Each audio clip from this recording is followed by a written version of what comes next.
guru penggerak. Perkenalkan, nama saya Nurlela Turnip, saya CGP Angkatan 8, tempat saya bertugas di SMK Negeri 1 Siborong-Borong, Kabupaten Tapanuli Utara. Saat ini, saya dan teman-teman saya akan mempraktikkan coaching. Saya berperan sebagai supervisor, Pak Remo sebagai CGPB yaitu sebagai coach, dan Ibu Agnes sebagai CGPC yaitu sebagai coaching. Baik, kepada Bapak Ibu guru sekalian, selamat menyaksikan praktik coaching kami. Selamat pagi Pak Remo. Iya, selamat pagi Ibu Nurlela. Iya, saya lihat kayaknya Bapak pagi ini cukup bahagia ya. Apa kabar Pak Remo? Baik. Bagaimana dengan ibu di rumah dan juga anak-anak Pak Remo? Apakah dalam keadaan sehat juga? Puji Tuhan, mereka sehat-sehat juga. Ya, kemarin kan saya Bapak temui, Bapak katakan supaya saya hari ini mensupervisi praktik coaching yang akan Bapak lakukan bersama Ibu Agnes. Iya. Apakah Bapak sudah siap untuk melakukannya? Saya sudah siap untuk melakukan. Iya, tentunya sebelum Bapak melakukan praktik coaching, Bapak sudah memahami tentang keterampilan coach yang harus Bapak miliki, kemudian juga tahapan-tahapan yang harus dimiliki seorang coach saat melakukan praktik coaching ya Pak Remo ya? Iya. Iya.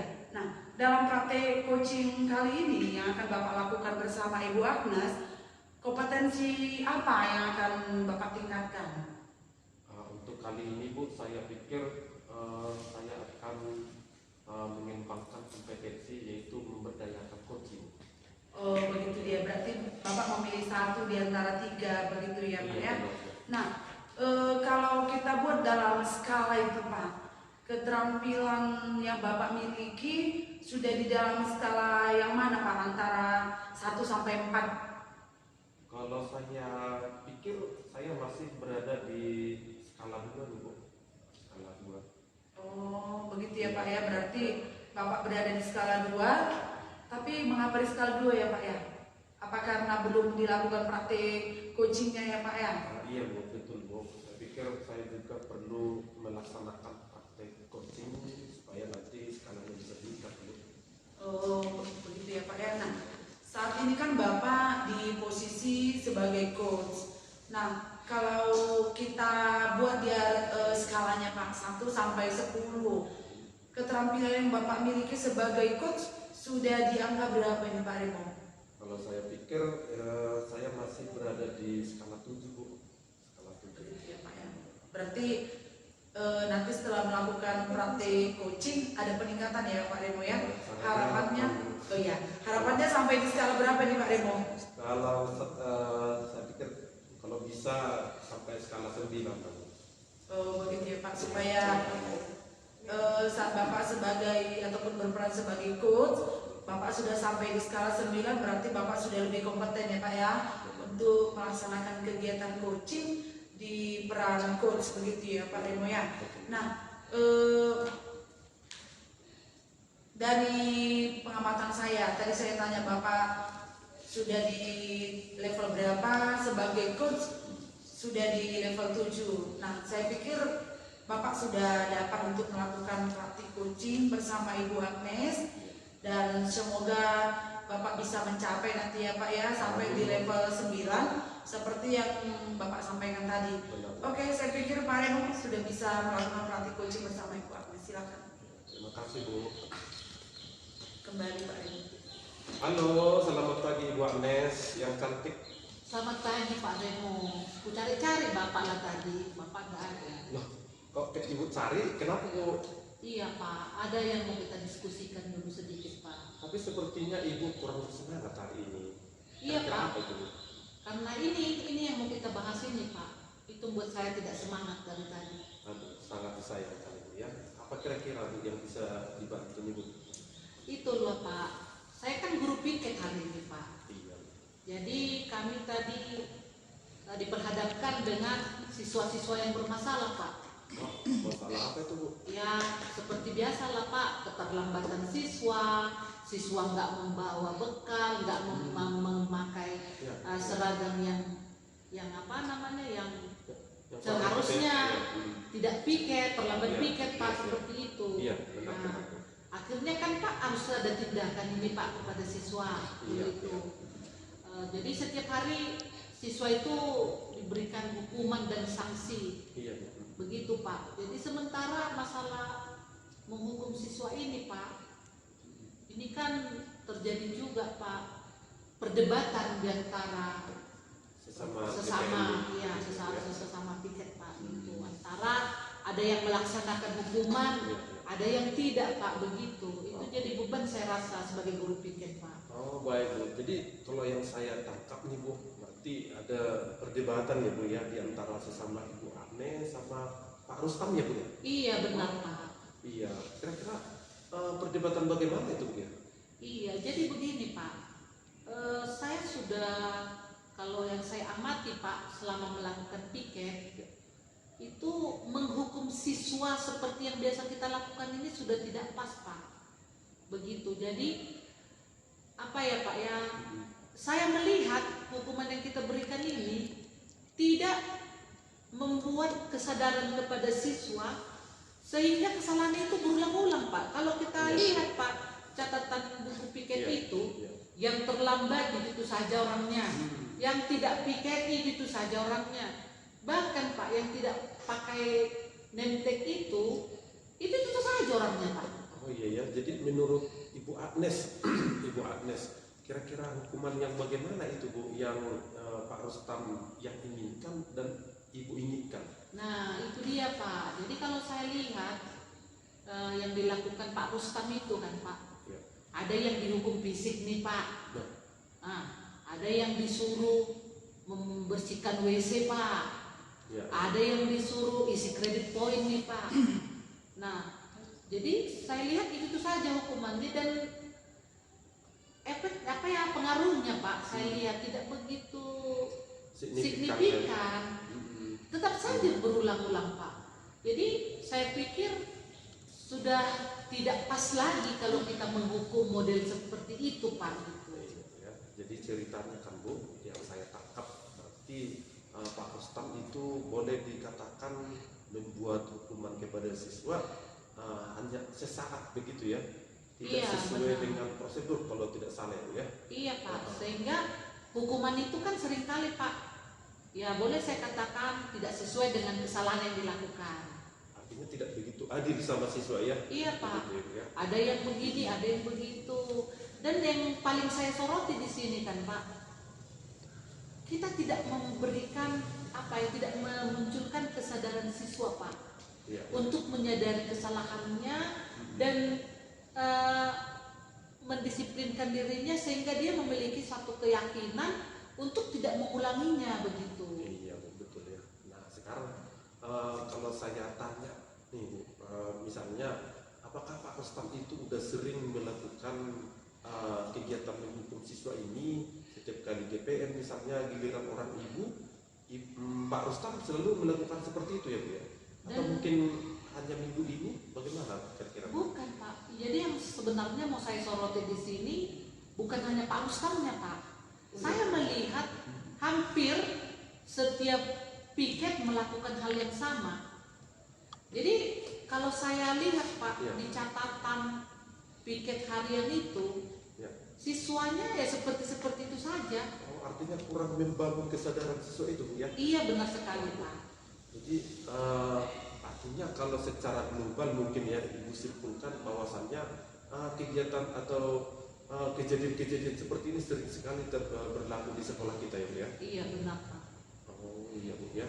Lalu kalau seandainya Ibu Agnes juga tidak GPM, apakah sama sekali juga terjadi seperti itu ya Bu? Iya benar Pak. Jadi yang saya pikirkan ini Pak ya, proses menghukum kita juga terhadap siswa ini sudah tidak relevan lagi Pak. Bukan hanya di saat barisan, bahkan kita pun sering saya lihat tidak memberikan hukuman yang pas dengan kesalahan yang dilakukan oleh murid. Ya Pak ya, kita lihat sendiri. Misalnya nih Pak, tidak mengerjakan tugas, Iya. dihukum lari-lari ke lapangan 10 kali, 20 kali. Kalau kita pikir-pikir Pak, tidak relevan ya Pak ya, Iya, tidak memang. nyambung ya Pak ya. Iya. Sehingga ya bisa saja siswa ini menikmati, apalagi yang malas belajar. Ya dikasih lari-lari di lapangan, itu dinikmati begitu, Iya. sehingga tidak ada kesadarannya untuk, oh saya salah tidak melakukan tugas. Jadi kan perubahan yang kita harapkan kan dia itu menyadarinya dan Kesadaran, ya. iya Pak, dan lebih rajin lagi mengerjakan tugasnya. Iya, saya pikir juga saya sependapat dengan Ibu, apalagi anak-anak kita ini kan usianya masih labil ya Bu ya. Iya, Kadang-kadang anak-anak ini memang kalau kita arahkan ke budaya yang lebih positif, pasti akan membangun seperti apa yang kita harapkan tadi Bu ya. Ada kesadaran dari siswa itu untuk tidak melakukan hal-hal yang tidak pas begitu ya Bu ya. Iya benar. Artinya kita sebagai guru harus mengarahkan mereka maunya ya Bu ya. Iya benar. Nah, kalau menurut Ibu sendiri bagaimana ya kita buatkan seperti itu? Kalau misalnya Pak Rustami seperti itu, apakah kira-kira ada yang Ibu pikirkan? Yang saya pikirkan Pak, bagaimana kita bisa menyepakati bahwa kita baiknya melakukan perubahan lah Pak, membudayakan bagaimana kita itu bisa menuntun, membimbing siswa ini Iya, iya. melalui kesalahannya sehingga dia mendapatkan Pertobatan, ya. perubahan. Dia itu menyadari dan dia itu merubah sendiri dirinya dari kesalahan yang diperbuatnya begitu Pak. Nah, kalau begitu Ibu Agnes kira-kira apa yang bisa kita buat? Menurut Ibu bagaimana membuat perubahan ini Bu? Iya benar sekali Pak. Jadi yang saya pikirkan Pak ya, masukan sebagai masukan dari saya, kan kita Pak di sekolah sudah punya peraturan sekolah. Iya. Ya, Pak ya. Bagaimana kalau misalnya setiap wali kelas seperti saya Pak, wali kelas. Iya. Jadi saya membuat lagi keyakinan di kelas saya Pak. Oh, artinya setiap kelas membuat keyakinan kelas Iya, masing-masing ya? kelas masing-masing.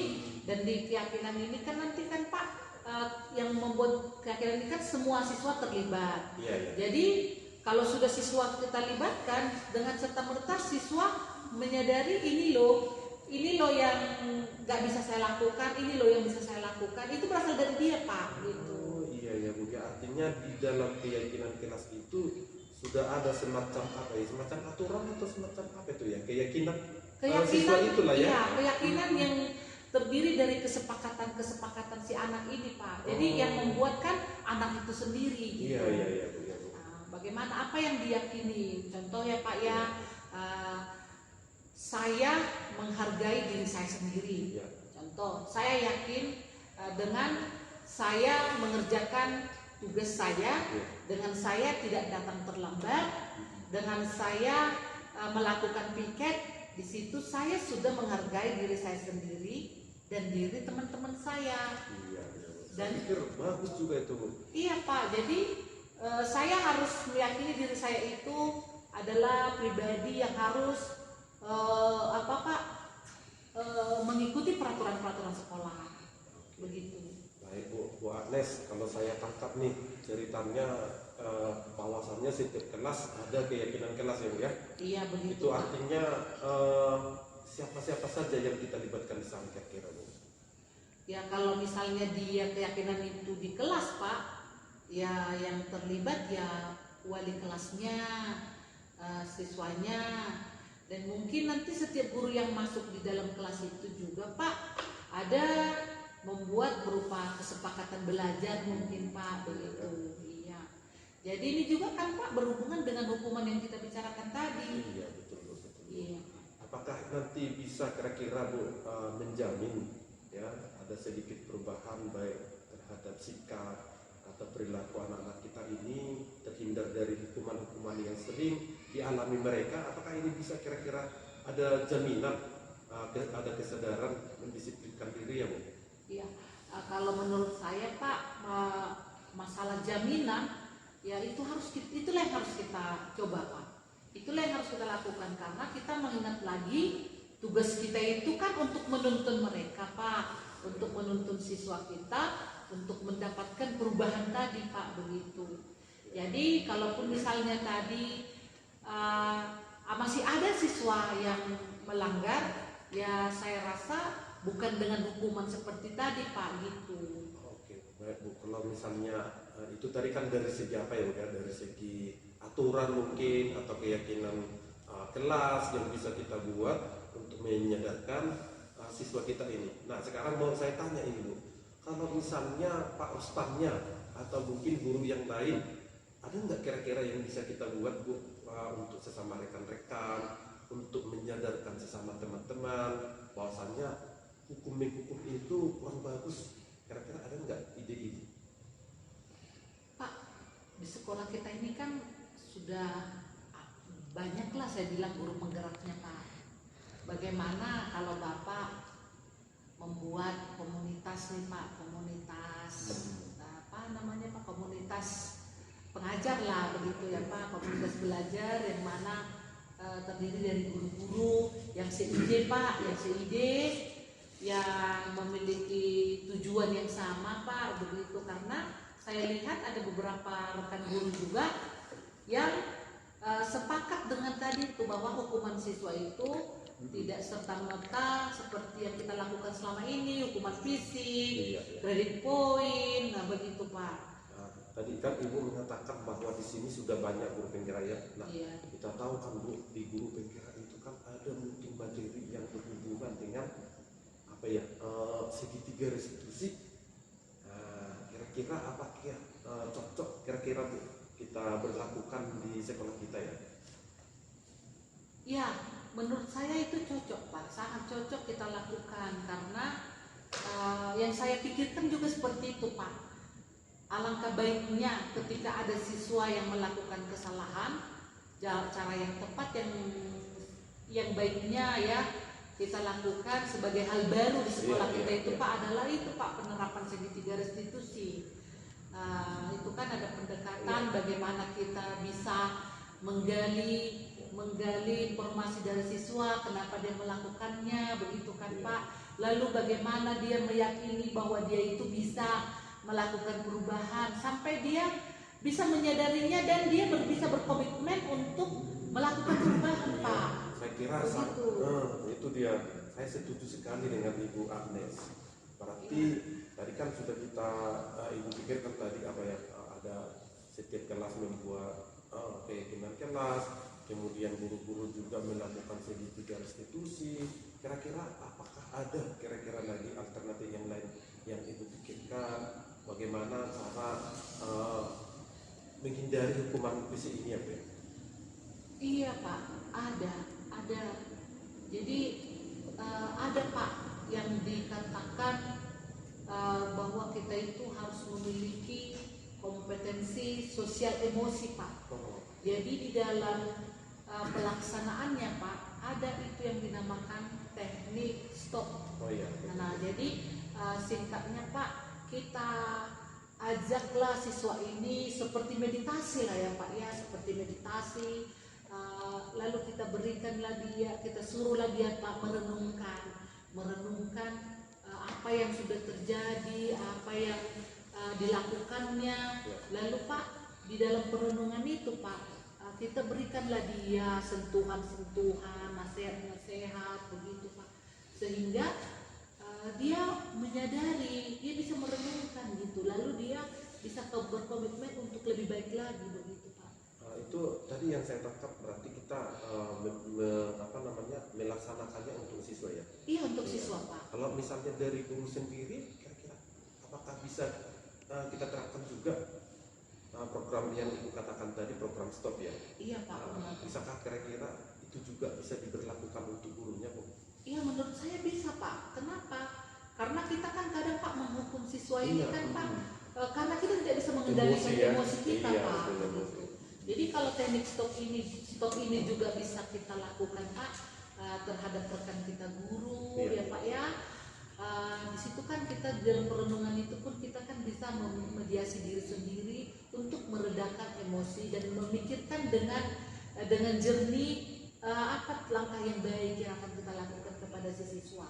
Karena Pak, kembali lagi kepada tugas kita nih sebagai seorang guru Pak, bahwa kita kan harus menuntun siswa tadi gitu.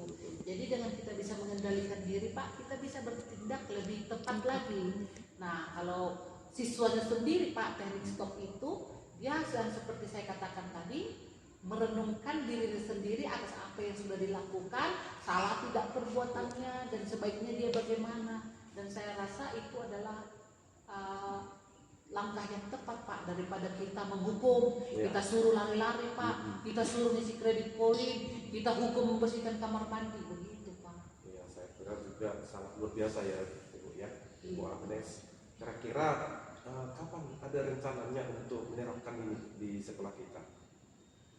Iya, kalau rencana saya Pak, kalau untuk kelas saya sendiri Pak, dengan kesepakatan kelas itu kan rencananya saya akan melakukan di pertemuan kami minggu depan. Iya Pak, benar.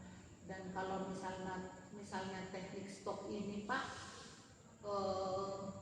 pada saat pembelajaran itu juga Pak, bisa dilakukan begitu. Jadi mungkin saja di awal pembelajaran begitu, saya berikan waktu kepada siswa untuk merenungkan dulu apa yang dilakukannya mulai tadi datang ke sekolah dan untuk apa dia ke sekolah ini, seperti itu Pak.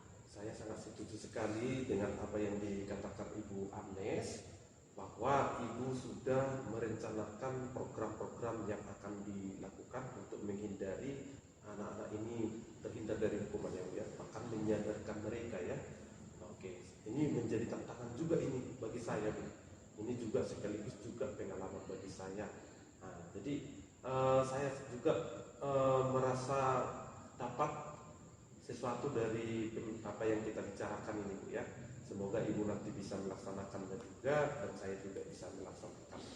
Baik Ibu Agnes, terima kasih atas kesempatannya. Apakah kira-kira masih ada lagi Ibu yang bisa kita ngobrolkan? Saya rasa untuk saat ini cukup dulu Pak. Saya sudah menyampaikan segala keluh kesah saya kepada Bapak. Baik Ibu, terima kasih Bu Agnes. Selamat siang Ibu Agnes. Selamat siang Pak Remo.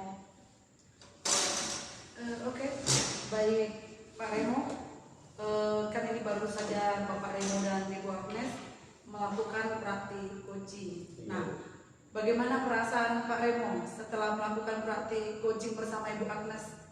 Oke, terima kasih sama Ibu Nurlela. Kalau saya sebagai coach tadi, terus terang memang saya juga belajar di dalamnya Bu ya. Saya merasa senang, saya bisa mendapatkan apa yang kita targetkan.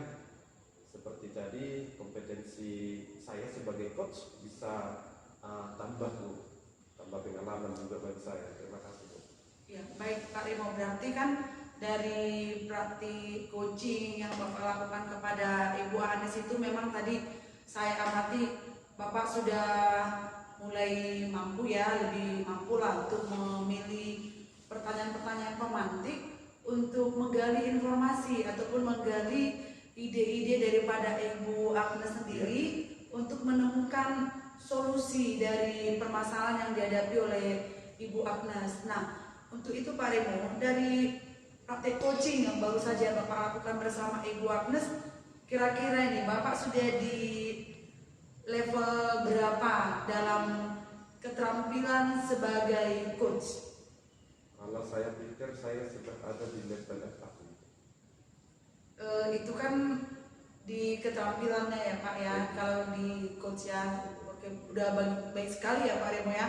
Tadi di awal di level 2 itu ya Pak Remo ya. Nah, sekarang setelah melakukan praktik coaching sudah berada di level 4. Nah, kalau untuk keterampilan coachingnya Pak Remo sudah berada di level berapa nih Pak Remo? Terima kasih Bu. Saya pikir ada sedikit peningkatan bagi saya sendiri. Saya ada di level 8 atau 9 lah, saya pikir.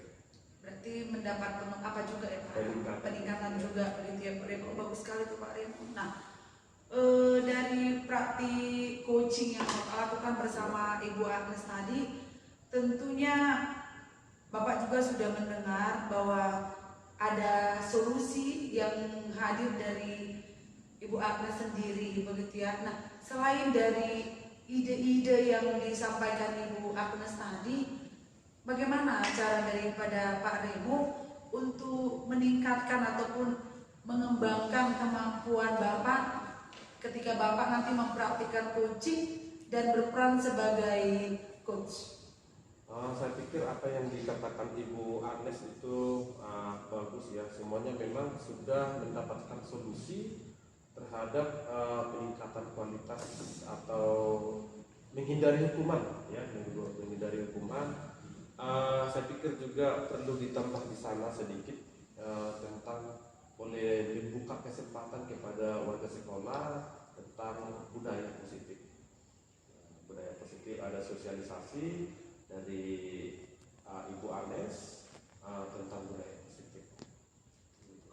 Oke, Pak Remo. Nah, untuk kedepannya nih Pak Remo, agar keterampilan Pak Remo sebagai coach lebih baik lagi ke depannya, lebih terampil tentunya ya Pak Remo ya. Kira-kira apa yang dapat Bapak lakukan seperti itu? Saya pikir harus banyaklah latihan ya Bu ya, banyak latihan. Kemudian saya juga harus berpikir lebih kritis terhadap bagaimana supaya si coaching itu tadi bisa mengembangkan mungkin dari segi keterampilan yang lain Bu. Bisa mungkin saya harus lebih berpikir kritis atau latihan juga bisa. Saya pikir itu bisa saya lakukan Bu. Oh ya, terima kasih Pak Remo. Berarti Bapak punya rencana ke depannya untuk meningkatkan keterampilan Bapak sebagai coach. Bapak akan lebih sering lagi berlatih, menerapkan praktik coaching bersama rekan sejawat, bersama murid atau siapa yang ada di sekitar kita, begitu ya Pak Remo ya. Nah, saat ini saya mau kembali bertanya kepada Ibu Agnes sebagai coach pada praktik coaching yang dilakukan oleh Pak Remo. Bagaimana nih perasaan Ibu Agnes setelah melakukan praktik coaching kepada Pak Remo? Iya, terima kasih Bu. Jadi sebagai coach saya merasa lega ya Bu ya, karena sudah diberikan kesempatan secara gamblang bisa menyampaikan keluh kesah saya kepada Bapak. Dan kelegaan saya lagi itu saya sendiri bisa menemukan solusi untuk beban yang saya rasakan, begitu Bu. Ya oke, terima kasih Bu Agnes. Terima kasih juga buat Pak Remo. Tadi Pak Remo saya tanya perasaannya juga bahagia. Ibu Agnes juga yang memiliki masalah juga bahagia. Semoga kedepannya Pak Remo sebagai coach dapat meningkatkan keterampilannya. Ibu Agnes juga dapat terbantu menyelesaikan masalahnya. Seperti itu. Nah, jadi saya pikir sampai di sini praktik coaching yang kita lakukan. Semoga bermanfaat bagi kita. Dan jika lain waktu Pak Remo tidak mempraktikkan praktik coaching, bisa mengundang saya sebagai supervisor. Terima kasih Pak Remo, terima kasih Bu Agnes. Terima kasih Bu. Terima kasih Bu. Baiklah Bapak Ibu guru hebat seluruhnya, demikian praktik coaching saya sebagai supervisor, Pak Remo sebagai coach, dan Ibu Agnes sebagai coachee. Semoga video ini bermanfaat bagi kita semua. Terima kasih. Salam dan bahagia.